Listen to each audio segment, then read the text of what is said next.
జగన్మోహన్ రెడ్డి ఢిల్లీలో ప్రజాస్వామ్యం లేదని చెప్పేసి అందుకని ధర్నా చేస్తున్నట్టు అని చెప్పి అంటున్నాడు.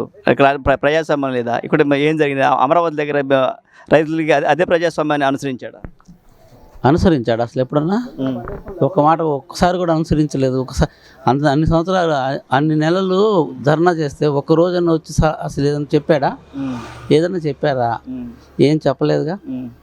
అసలు మీకు కూడా తెలుసుకండి. పైగా ఏం చేశాడు? అసలు ఇంకా వాళ్ళని అది ఇదని కోర్టు కాడికి వెళ్తుంటే అటు ధర్నాలకు వెళ్తుంటే గలీజ్గా పోలీసుల చేత కొట్టించి ధర్నాలు చేసినప్పుడు బీభత్సం చేశాడా? అప్పుడు రాలేదా మరి గుర్తుకి? అనుకుందాం మనం. అదే అంటే వైసీపీ వాళ్ళని చాలా మందిని చేశారు, మమ్మల్ని కొడుతున్నారు, నన్ను చంపేస్తానని చెప్పేసి మాట్లాడుతున్నారు. ఎవరండి? అసలు అలాంటివి ఏం జరగట్లేదు. అలాంటివి ఏం జరగట్లా. వైసీపీలో కొట్టడం కానీ తిట్టడం కానీ ఏం జరగల. అసలు ఏం లేదు. అలాంటివి అన్నీ అబద్ధం మాటలండి అవి. మరి అన్నప్పుడు ఆయన ఢిల్లీ దేనికి వెళ్ళి ధర్నా చేసి అంటారు?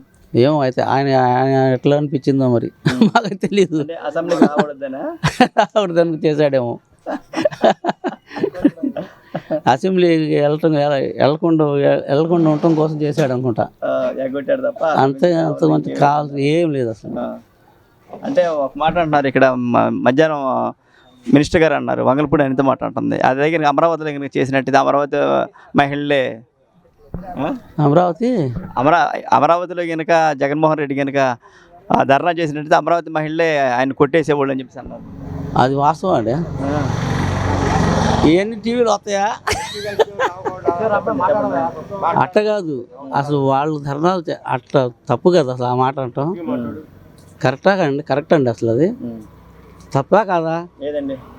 వాళ్ళు ధర్నాలు చేస్తున్నారు అనేది తప్పు కదా.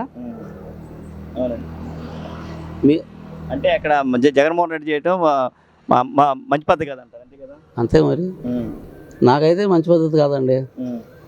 అక్కడికి వెళ్ళి ధర్నా చేయటం, ఇక్కడికి వచ్చి ప్రజలతో ఒక్కరోజన్నా మాట్లాడా?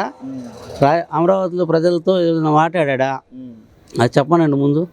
ఇక్కడ ధర్నాలు చేయడానికి అక్కడికి వెళ్ళి శిబిరం కాడ కూర్చొని ఒక రోజున మాట్లాడా? లేదు. వాళ్ళ ఎమ్మెల్యేలు ఎవరన్నా వచ్చి మాట్లాడారా? 360 రోజులు ధర్నా చేశారు పాపం వాళ్ళు. ఒక రోజున మాట్లాడా? 1600 రోజులు చేశారా? అప్పుడైనా సరే అసెంబ్లీ కాడైనా సరే సచివాలయం కాడైనా సరే ఎప్పుడైనా రైతుల గురించి మాట్లాడా? అది చెప్పనండి.